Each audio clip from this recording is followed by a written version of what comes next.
We always learn something when we have Hilton Head Town Manager Steve Riley joining us. Steve, in our headlines, maybe the top story on the island these days are folks actually island-wide, but particularly on the north end, having to deal with coyotes. Did you ever think that was going to become an issue? Guy from Nebraska like yourself deals with them, but down here? It's interesting to find them down in this part of the world. I certainly knew them growing up, yeah. But yeah, it's maybe an interesting story and a challenge within the PUDs. I think their own security and similar to the deer, they're dealing with them. But outside the PUDs, where they can move between neighborhoods and move from a wooded area into a neighborhood, it's going to be much more of a challenge. We've had some conversations with DNR, with groups like Critter Management, and there's an understanding, but solutions seem to be a little evasive at this moment. I was going to say there's a wide range of options, and picking the right one is going to take. It's still going to take some time. This is not Yes. something we're going to solve anytime real soon, is it? No. Okay. No. All right. Other things that are not going to get resolved real soon, but at least you're starting to work on them. Budgets already. Yeah, our departmental budgets and outside agency budgets were all due at the end of February as we start gearing up for the budget presentations that really big picture overviews in March and April, and heavy serious discussion in May and into June, and then July 1 is the start of a new budget year. Boy, and by then we'll be talking hurricanes again.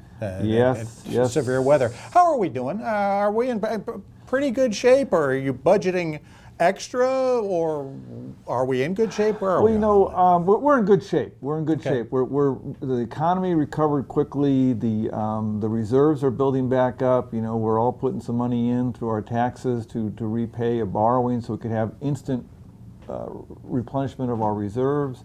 That's all going according to plan. We last year raised our borrowing.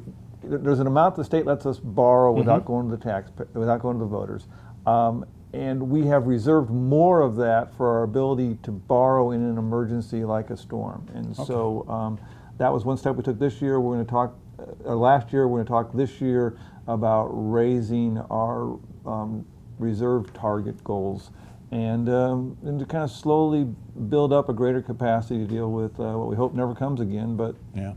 Got to plan for it. Got to plan for it. Shorter term than all of that, the Palmetto Breeze Bless schedule has been announced for the trolleys for the summer.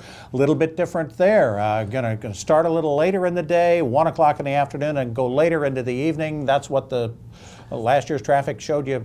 Yes. Where the ridership was? Yes, yeah. I particularly like the evenings, and particularly loved using it for getting to and from the fireworks every Tuesday night. So we're hopeful that as we adjust, add some more stops, that the interest can grow. It's not going to be an instantaneous thing, but we got to give it some time to catch on with folks. Will there be less parking this summer down by Coligny Beach because of the big project there?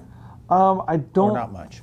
Think so, because we're hoping this summer to really have the road work done and be working inside the park where we're really out of people's way. But aren't we using? You're right. Yes, there was some overflow lot. A big portion of that, that Coligny lot. That will be lost. Yeah, that was probably 100 or so spaces. All right. So the suggestion is for folks, if you're coming here to be here in the early afternoon, is to go park closer to Shelter Cove, get on that trolley and enjoy it. And give that a shot. Absolutely. All right. Steve, thanks again. We've run out of time. Always lots of great things to talk about. We'll talk to you again soon. Great to see you, Bob.